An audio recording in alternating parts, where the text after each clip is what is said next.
Yun,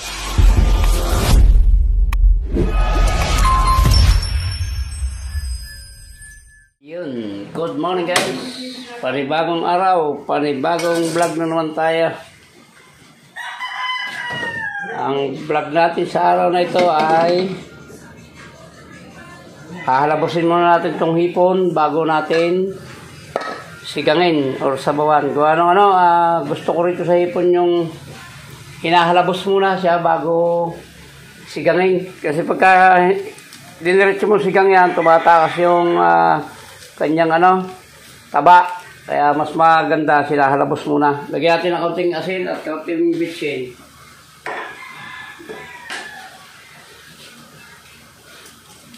Yan, tama na muna yan. Kaya halabos natin yan. Tapos mamaya ay isisigang natin yan. Pero magtitira din tayo ng halabos. Siguro yung kalahati ay may sabaw, yung kalahati ay halabos. Ayan guys. At mamaya na lang. Mapula na guys. Ang kalahati nito ay sasabawan ko. At yung kalahati ay titiran natin dito. Halabos lang siya. Lalagyan lang natin ng mantika. Konting mantika lang para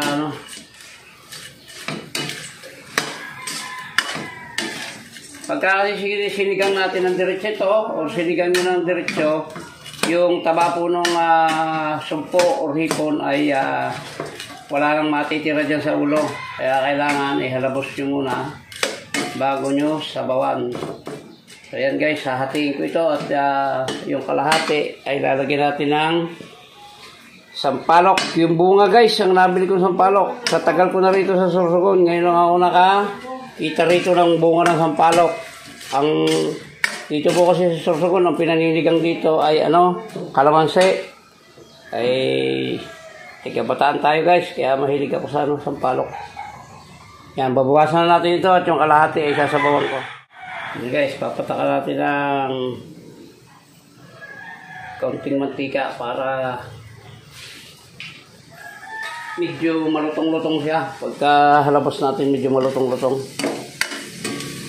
Mas marami yung sasabawan ko guys kaysa sa dito sa halabos sa mantika. Wala pong ricado yan, kundi yun lang, asin lang at saka kaunting bitsin, halabos sa mantika, at yung kalahati ay isisigang natin sa tunay na sampalok. Guys, palulutongin lang natin ng kaunti.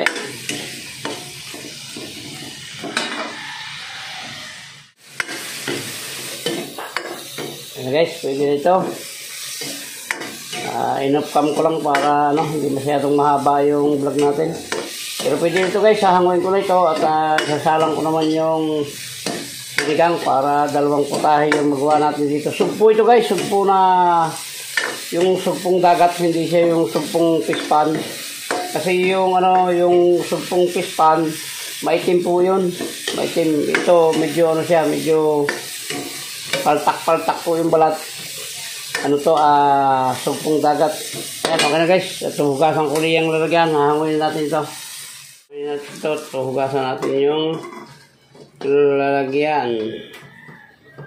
At dito na rin sasalang yung sinigang. Ang lalaki ng kawali namin dito sa kasirola. Ayan guys, sasalang natin yung ating sinigang.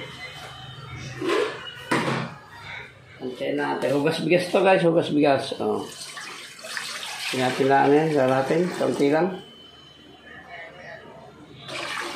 Yan, ayos siguro yan.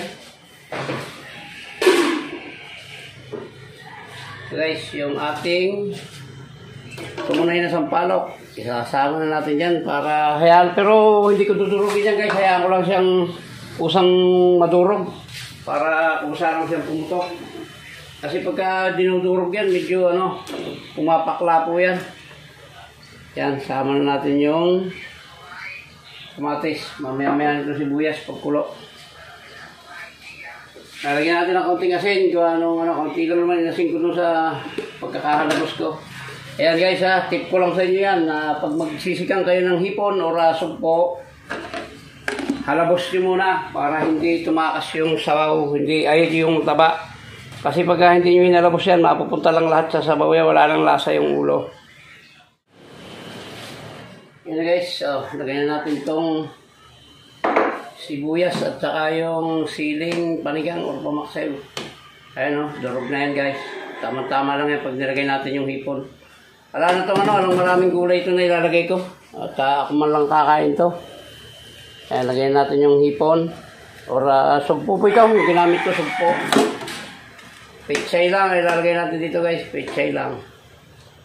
Yan may mga buo pa sa palok. Maano rin naman yan. Matutunaw din yan. Yan, dadagdagan natin yan ng kaunti lang yung lagay kong asin dyan. Pero tikman muna natin ulit.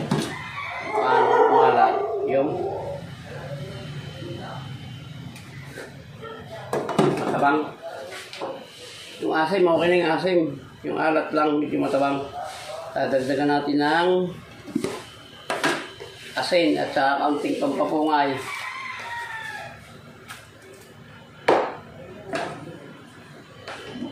Yan, dadagdagan natin ng ano yan. Kaunting pampapungay. Yan. Natin ang kaunting paminta. Patakan natin ang kaunting paminta para may anghang ng kaunti. Yan na guys, siram. Lalagyan natin yung repolyo para dire-diretso na. Ay, pechay. Ayan guys, lalagyan natin yung pechay. May hinugasan ko na. Tapos tatakpan natin para abutin yan yung ibabaw ng ano. Yan, simple-simple lang ang menu natin sa araw na ito guys. Halabos na sumpo at sinigang na sumpo. Ayan. Takpan mo natin guys bago para maluto yung gulay. Ayos na ito. Itikman lang natin kung ano lang lasa, kung nagpanama na baga o ano. Hello. Wala po. Yan, okay na. Medyo matabang pa na konti pero ayos na yan. Kaya hanggang dito na lang po yung vlog natin ng sinigang na sumpo at halabos sa mantika. Ayan, muli po, maraming salamat sa umabot sa dulo ng vlog na ito. Maraming salamat po sa inyo at thank you very much from the bottom of my heart. Hanggang dito na lang po yung vlog natin. Bye-bye na po at mabuhay kayo. Mabuhay tayong lahat. I love you all.